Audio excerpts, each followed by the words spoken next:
around you in Odessa feel about the U.S. decision to allow Ukraine to use long-range missiles supplied by the U.S. to strike into Russia? I should be frank with you, we definitely welcome this decision, but at the same time, we are so frustrated that it took 1,000 days and thousands of Ukrainians' lives to finally make this decision. If we don't know for how long will it last, because Biden administration is leaving, we don't know what is the position of this of future Trump administration. Also, to make this decision really making some difference, serious difference, it should be accompanied with a big number of missiles. Because if we will have 35, 45 missiles or something like this, that will not make a big difference. So we need a lot of missiles together with this formation in order to make a difference on the front line and also to protect civilian lives inside the country. We've heard some objections, though, most recently from Slovakia's Prime Minister, Robert Fico, who's strongly objected to the U.S. decision. He's called it an unprecedented escalation of tensions, and he said it would thwart hopes for the start of any peace talks. Are you concerned about this? First of all, Mr. Fico is quite silent when it was not clear who will be the next US president.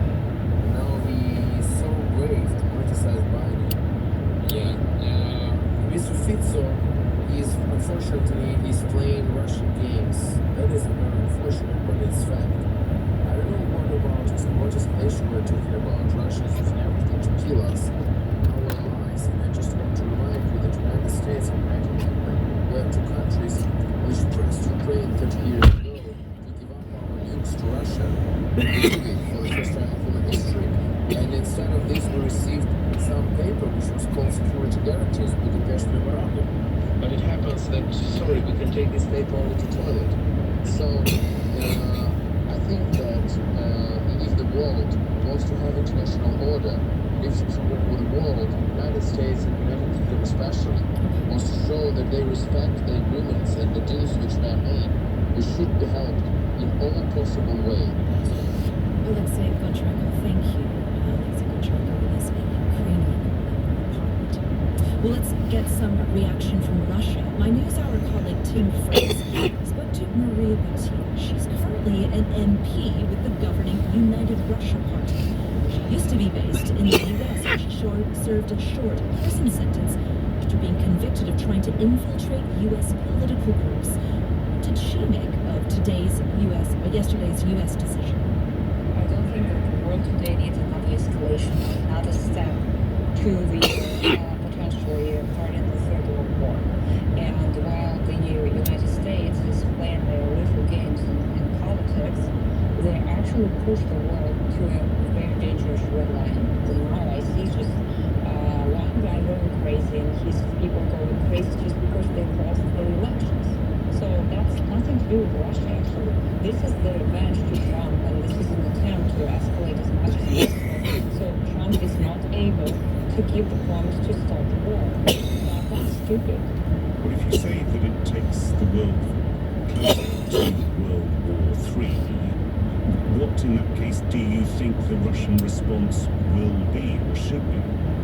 Well, Russians don't speculate. Russians do respond, which means that our president has been telling that if you guys cross certain red lines, we're going to defend ourselves. So, Maria, sorry to interrupt, but any promises that red lines are about to be crossed have been crossed many, many times. I mean, it happened with the deployment of tanks, it happened with the deployment of other types of weaponry, and I mean, to be blunt, World War III has not yet happened.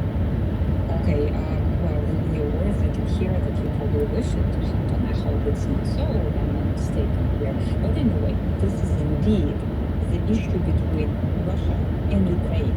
And the US shall not teach and preach what should Ukraine think or Russia should think.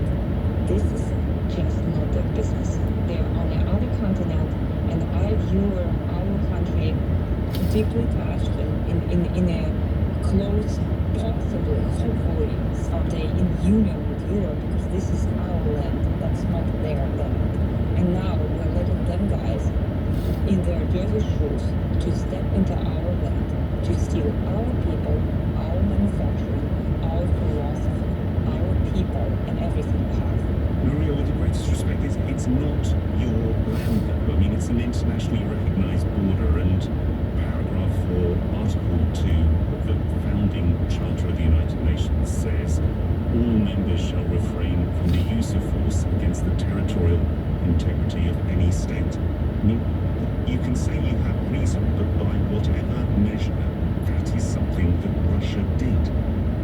How about Israel and Palestine then? Well, I'm not talking about Israel and Palestine, I'm talking about Russia and Ukraine. Well, I am talking about the whole world that is now, because of the United States, lost the ability to negotiate because nobody now follows international agreements. This is what I don't like specifically, because I remember the Nation Week that was simply lost because the countries couldn't sit and talk. And what they see now, we're going the same direction. And the last time we didn't end well, and I'm very much hopeful that this time we can stop, think, for in the sake of the future of our children and human beings, just to stop conflicts wherever they are. The Russian MP Maria Butina. So what difference could attackings make to the Ukrainian war effort? Mark McKinnon is the senior international correspondent for the Canadian newspaper The Globe and Mail, and he's been on Ukraine's front line. I was out last week with the Ukrainian Special Forces team, and they were launching an attack on a target 600 kilometers away in the western Tver region of Russia. And this attack that I was watching was being carried out with long-range Ukrainian-designed drones, and it was moderately successful in 35 drones they launched. They got 6 through. And while we were sort of going to and from the launching point, I was asking the fighters I was with, like, what difference would it have made had you been able to use Western-made equipment? And the answer was payload. These Ukrainian drones had about 15 kilograms of explosive in each one that they launched, whereas NATICOM, so the missiles launched by NATICOM system, would have 10, 20, 40 times the explosive delivery had they been able to use those. So, of course, the target, which they were partially damaged, was a warehouse storing missiles in Russia that could be launched back at Ukraine. They could have done serious damage to that target instead of whatever moderate damage they could do. So, on the military side of things, in terms of protecting Ukrainian cities from being hit, it will have an impact. Now, can it change the course of the war? Probably not at this point. It's very late in the game. Ukraine really wanted to get permission to use long-range weapons before, for instance, the North Korean wanted to hit them. You know, it's kind of funny. So Biden authorized the use of long-range weapons in Ukraine. Very welcome. Are there any powerful And weapons that have not yet been they launched just to mentioned Ukraine one that time, wouldn't I haven't heard since, around? but one Yeah, time, there are, of course, that they did it to kind of screw Trump because he wants to come up with some kind of a, peace treaty. yeah, exactly. Russian-occupied Ukrainian territory. You know, where he keeps the shit that he's occupied. Helicopters that Russians have, And the rest gets missiles fought. Russians have, and driven back the launch Well, sites. Russian you know, bombers now are those organizations do not work giving together. Ukrainian air defense, Ukrainian cities more time to prepare They don't for like these each other. big attacks like we saw last night. But in terms of changing the direction of war, it's That's very another thing that difficult to pisses see. me off about our country. You know, We should it's be working before together, this not mission against each doesn't other. front line down Well, for the sure. front, which I is- mean, that's what our Constitution is based on, is working together. There's just a It's sense just of talk to designed the to soldiers guarding be the like front, a, Ukrainians that they're outnumbered, they're outgunned, and it's kind of very a difficult to see how stepping they can stone to that change especially with things, but not North to Korea change getting more things troops as drastically as they are, including putting people in war when they shouldn't. Since Russia invaded. Let's just put them over there and let Since them that fight, time, right? You've visited the country dozens They of won't like it. times, speaking to I didn't people like it. from I had to all do it. walks of your life. What's your general sense in terms of how things are going now? You said you've spoken to soldiers and morale on the front line. Is that markedly different than what you've been seeing on past trips? I think definitely each trip, especially the last year, the morale on the front line, the sense that this war is winnable has gone down. That is at odds so far still with Ukrainian public opinion, where, in part because of the messaging that the Zelensky government has done internally, there's still this growing fatigue with the war. People want it to end, but they're not. So I'm glad I didn't do that lady's to make the sort of $3,000 book thing. The messages from Donald Trump's team have been that they're going to force an end to the war in Ukraine, and the kind of plans they've been talking about involve Ukraine's I would have got upset after I realized how easy it was for me to Russia finish that guarantees book. that Ukraine won't join NATO, all of which would look like Put a cover on it. Send it to Kindle. And polls certainly aren't suggesting those Ukrainians Send it to Amazon. Vladimir Zelensky is still in a very difficult position in the months ahead if he understands the military reality and is getting the message from the Trump administration that we're no I think longer these gonna help. cats are hanging His close people because are prepared they're not for sure what the weather's going to do. forced on them that would put him very Plus they're getting treats. I give them treats every day. International correspondent for the Canadian Huh? They know where food is. I think it's important Even to little keep Gimpy down there knows where food is. because you get a diversity of opinions and you Who's hear little about Skippy? stories that are going on What's a all broken around leg? here, not just localized to you and not just now. He's fine. I want to listen to something that's informative and something that brings. I wonder if it's just a thorn or something. I think that's why he's crying, but he doesn't Get a better picture. trust people. Those are broken Donate to bones. support all that you get from CPR at CPR.org. It's really Support ugly. comes from Merchants & Co., I really a want to Colorado catch her. furniture company for 84 years and 3 generations. Partnering out. with Hayworth, global Put some food furniture in a trap. manufacturer, to help clients create spaces that Put some food in that trap up there. merchantsco.com. Support comes from organizations, including from Brightwater Catch you. Engineers, providers of water rights engineering and appraisal services for more than 60 years. Projects and services. I try to make friends with her. Brightwater.com. I've been trying to too. She's getting a little bit more trusting. Let's focus on Okay, so you're doing the same thing I am. Look at it, we'll take it to the Police in the small northwestern town of Stillfontein blocked off all exits to an abandoned coal mine. They vowed to arrest the hundreds, possibly thousands of miners who were deep underground inside the mine. Those miners, called zamazamas, take I used to listen to stories like this when I was a kid. Like, yeah, sure. Underground. in order to scavenge what's left below. Some of the trapped miners And then have it became surfaced and have been five. arrested by police, but many remain below ground. Supplies of food and water are dwindling. If you ever get in any of those underground On caves, Saturday, the miners should be allowed to Especially if you leave can and drive in. exits to the mine shouldn't be blocked. But today, South Africa's president said it was right for police to block escape routes so no one could. where's that place that we used to go? Fili Anuati is To where- head of the paralegal unit at the social movement Mwaka. Let me Mining think about this a bit. communities It's been a while in united my in mind. action.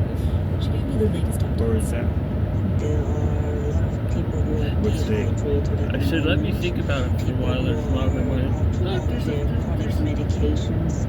People who are there's dealing a, with the fact that they don't have one of those access lovebirds? to enough food. It's What's that? actually Not the quite a crane. dire situation at the moment.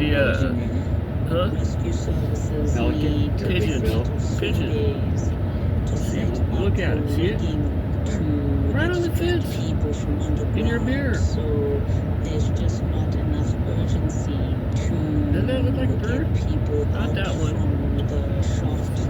There are also some reports that some below ground are too weak to be able to exit the mine themselves. If someone wanted to leave, could they? Police have trapped them underground, whereby they've blockaded the entrances, leaving one exit which would leave them trespassing if they were to exit that way. And in fact, because they have not been getting enough food and water, they are too weak to actually get themselves out of the deep tunnels down there. We're hearing some mixed messages from the authorities. The High Court has ruled that the miners should be allowed to leave, and the president has said that the miners should be arrested once they come above ground. Has this gap between the court and the president affected what's actually happening on the ground? In fact, it has. This is a crime of poverty.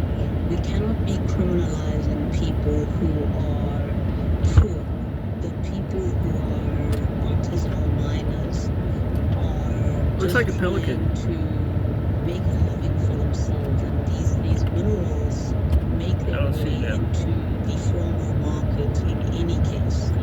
The Department of Mineral I look like and snakes. Petroleum Resources has not done their job correctly in terms of making sure that legal mining companies have rehabilitated mining shafts correctly. Julia, there are reports that criminal gangs are looming in the background of all of this, that they control access to the mines, they profit from what the miners those groups too. This is something that I can't completely comment on, but this is what happens when there's a gap in the legislation that allows for artisanal miners to not be regulated. And this is what Makua has been trying to fight for, along with the National Association for Artisanal Miners.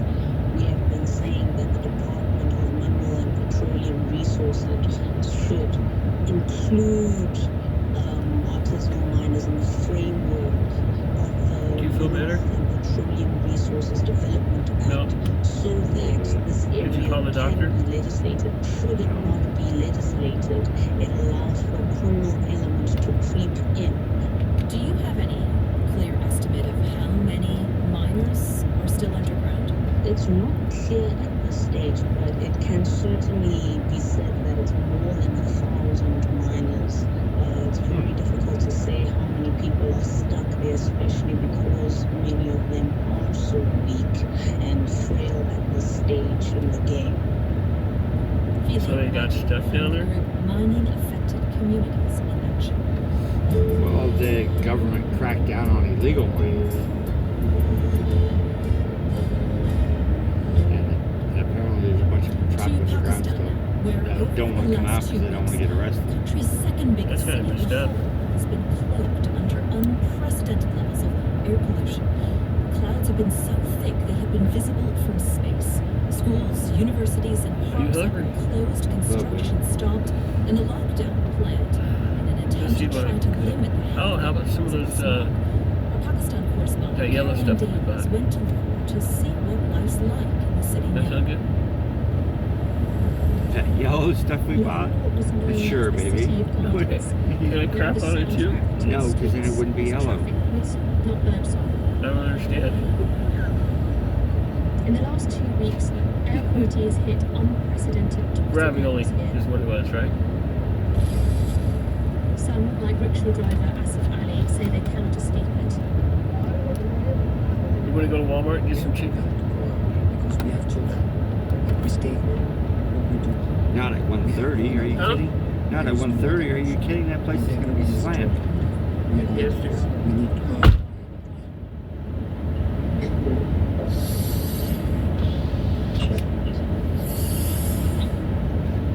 In the University of Lahore's teaching hospital, Dr. Arfan Malik estimates he's seen up to a 25% increase in patients on his ward.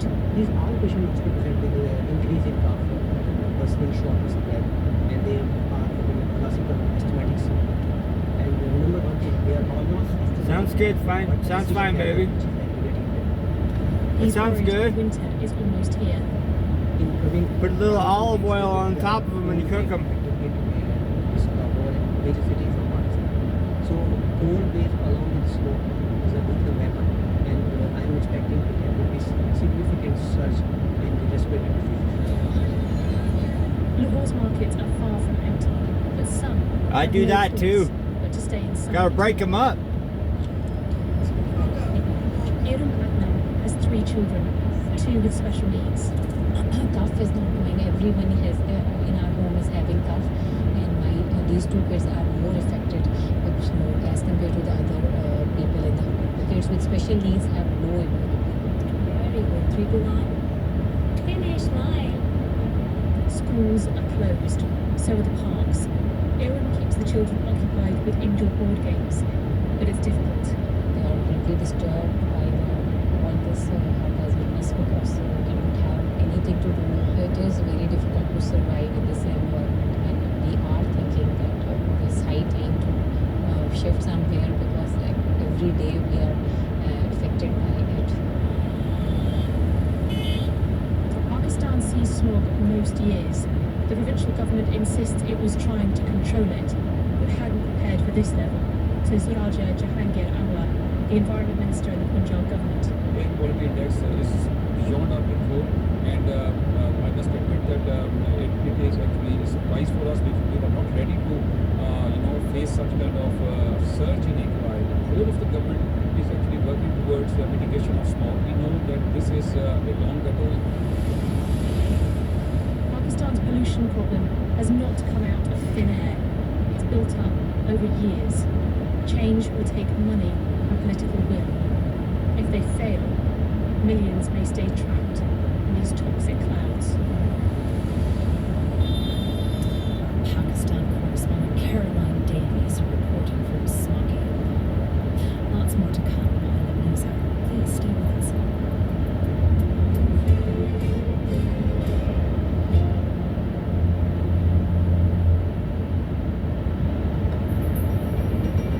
Distribution of BBC NewsHour in the U.S. is supported by Made in Cookware. Made in Cookware is crafted by chefs for use in restaurants and home kitchens around the world. Their cookware can be found at madeincookware.com. And BetterHelp, committed to supporting mental health through therapy and helping clients find balance. Clients are matched with one of 35,000 therapists for online therapy from anywhere at betterhelp.com/public.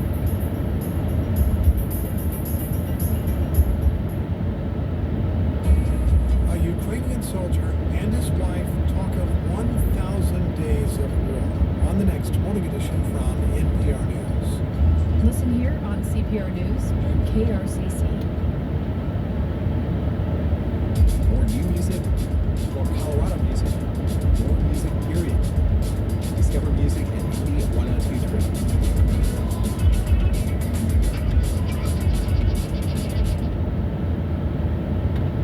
Support comes from Powderhorn Mountain Resort, introducing 2024-2025 4-packs. Winter is just around the corner. Learn about Powderhorn Mountain Resort 4-packs at powderhorn.com.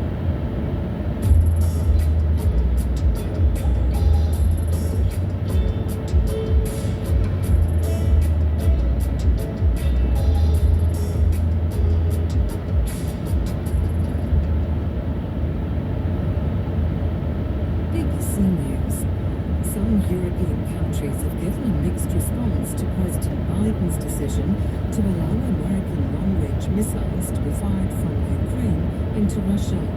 Germany has welcomed the move, but Slovakia's Prime Minister called it an unprecedented escalation of tensions, which would thwart hopes for peace talks. The Kremlin spokesman warned of a new spiral of tension.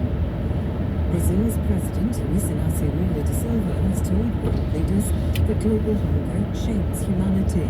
He was speaking after opening a summit of the G20 group of major economies in Rio de Janeiro. The UN Relief Agency for Palestinian Refugees has revealed that a convoy of more than 100 aid trucks was attacked and looted in Gaza on Saturday. Eyewitnesses say the vehicles were hijacked by masked men who threw grenades. Lebanon's health ministry says an Israeli airstrike in central Beirut has killed at least 5 people. The attack hit an area near the Lebanese government's headquarters. It's the second day in a row that the center of the capital has been targeted by Israel's air offensive against Hezbollah. Queues have been forming outside a courthouse in Hong Kong, where 45 democracy activists will be sentenced on Tuesday in a national security trial. They were arrested after organizing a vote to choose candidates for an election. Ecuador has declared a 60-day national emergency as it tries to tackle forest fires and its worst drought for 6 decades. Firefighting helicopters are tackling the blazes. A diplomatic row has erupted between Kosovo and Romania about an international football match in Bucharest that had to be abandoned. The Kosovan players said they were the victims of racist chanting on Friday night and walked off the pitch. BBC News. Welcome back to NewsHour. The UN Relief Agency for Palestinian Refugees says one of its aid convoys has been raided by armed looters in Gaza. The organization says at least 97 of its trucks carrying vital supplies are missing. More than 2 million people in the territory are currently dependent on humanitarian aid for their survival. Let's join our security correspondent Frank Gardner. He's in Jerusalem. Frank, what exactly happened? So this took place on Saturday, just inside the Gaza Strip, after a convoy, UN aid convoy, of 109 trucks crossed from Israel into the Gaza Strip. And this is really badly needed aid, flour, medical supplies, food, they've got water. Looks like we're going to get some sleep. And looks like we're going to get a little bit of sleep. Criminal network. wannabe snow. Through grenades, and they have taken off 97. They've taken away 97 out of the 109 trucks, together with their contents. So, and at least 2 drivers were injured in the attack. There was a public outcry in Gaza about this because the territory desperately needs this aid.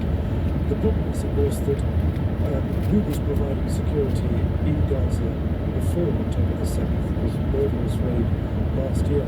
Well, Hamas. And Hamas are fighting Israel, which is fighting to destroy them, to defeat them militarily. So, there's inevitably a bit of a breakdown of law and order.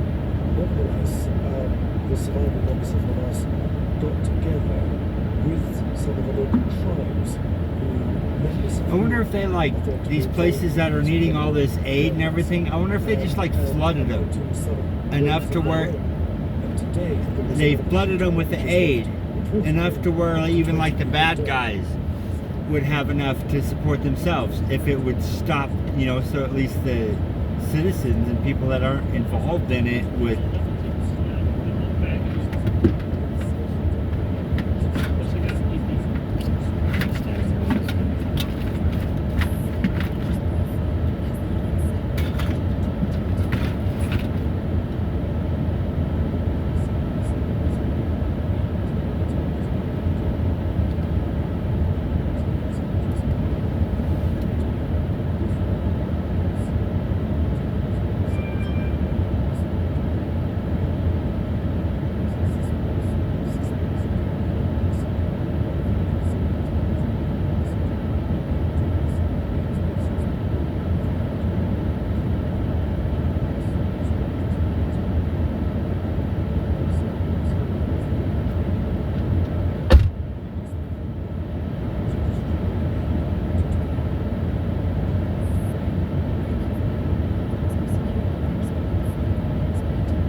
are you saying?